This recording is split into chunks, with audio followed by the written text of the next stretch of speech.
बिहार के ही संस्कार हैं और हर बिहारी के मुंह से तो वो बात यूं ही निकलती है। माई के अस्थान देवता पितर से भी ऊपर होला। काहे की आपन बाल बच्चा खातिर ऊ कौनो देवी नियर परछाई बनके पोस पाल के बड़े करेली खुद ही दुख सह के दिखावेली संसार।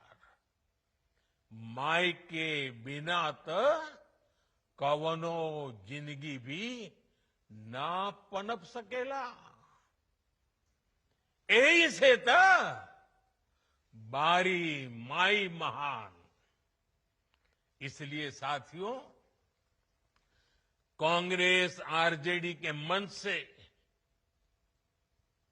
गाली, भद्दी गाली केवल मेरी मां को नहीं दी गई है।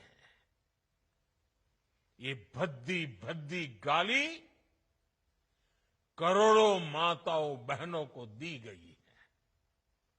साथियों, एक गरीब मां की तपस्या, उसके बेटे की पीड़ा,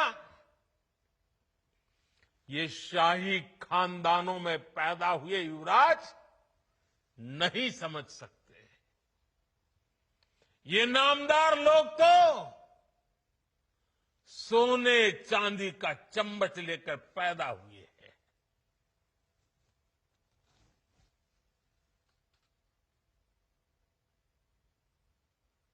वो तो यही मानते हैं कि देश और बिहार की सत्ता इन्हें अपने खानदान की विरासत लगती है। इन्हें लगता है कुर्सी इन्हें ही मिलनी चाहिए। लेकिन आपने, देश की जनता जनार्दन ने एक गरीब मां के कामगार बेटे को आशीर्वाद देकर प्रधान सेवक बना दिया। ये बात नामदारों को पच नहीं रही है। कोई पिछड़ा, अति पिछड़ा आगे बढ़ जाए, ये कांग्रेस के तो कभी बर्दाश्त नहीं हुआ है। इनको लगता है नामदारों का तो अधिकार है कामदारों को गालियां देना। इसलिए आए दिन ये गालियों की झड़ी लगा देते हैं।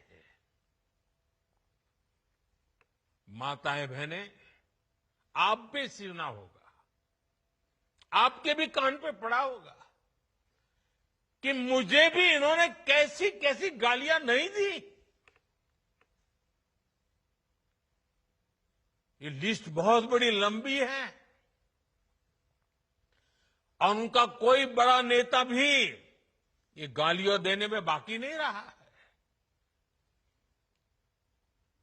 ये नफरत, ये नामदारों का अहंकार, ये कामदार के खिलाफ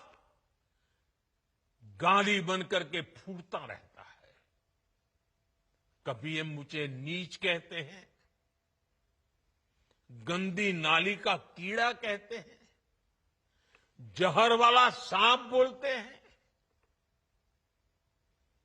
आपने तो अभी अभी सुना होगा, यहां बिहार चुनाव में भी मुझे तू तड़ाक करके गाली देकर इनकी नामदार वाली सोच बार बार उजागर हो रही है। और इसी सोच की वजह से ये लोग अब मेरी स्वर्गीय मां को जिसका शरीर नहीं रहा है, जिसका राजनीति से कोई लेना देना नहीं है, ऐसी मेरी स्वर्गीय मां को भी अपने मंच से गालियां दिलवाने लगे हैं। साथियों, मां को गाली देने वाली सोच, बहन को गाली देने वाली सोच महिलाओं को कमजोर समझती है।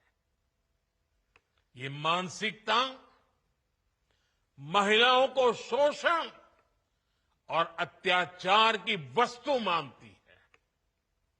इसलिए जब जब महिला विरोधी मानसिकता को सत्ता मिली है, सबसे ज्यादा तकलीफें माताओं, बहनों को, बेटियों को, महिलाओं को ही झेलनी पड़ी है। और ये बात बिहार की मेरी माताओं, बहनों से ज्यादा कौन समझेगा। आरजेडी के दौर में जब बिहार में अपराध और अपराधी बेलगाम थे, जब हत्या, फिरौती और बलात्कार सामान्य बात थी, आरजेडी सरकार हत्यारों और बलात्कारियों को संरक्षण देती थी। आरजेडी के उस राज की सबसे ज्यादा चोट किसे उठानी पड़ती थी? बिहार की मेरी माताओं को, बिहार की मेरी बेटियों को, बिहार की मेरी बहनों को, हमारी बिहार की महिलाओं को उठानी पड़ती थी। महिलाएं घर से बाहर निकलने में सुरक्षित नहीं थी। उनके पति, उनके बेटे शाम तक जिंदा घर लौटेंगे, इसका कोई ठिकाना नहीं होता था। कब उनका परिवार उजड़ जाएगा, कब फिरौती के लिए उन्हें अपने जेवर बेचने पड़ जाएंगे, कब कोई माफिया उन्हें घर से उठवा लेगा, कब उनका सुहाग उजड़ जाएगा। हर महिला इसी खौफ में जीती थी। बिहार लंबी लड़ाई लड़कर उस अंधेरे से बाहर निकला है।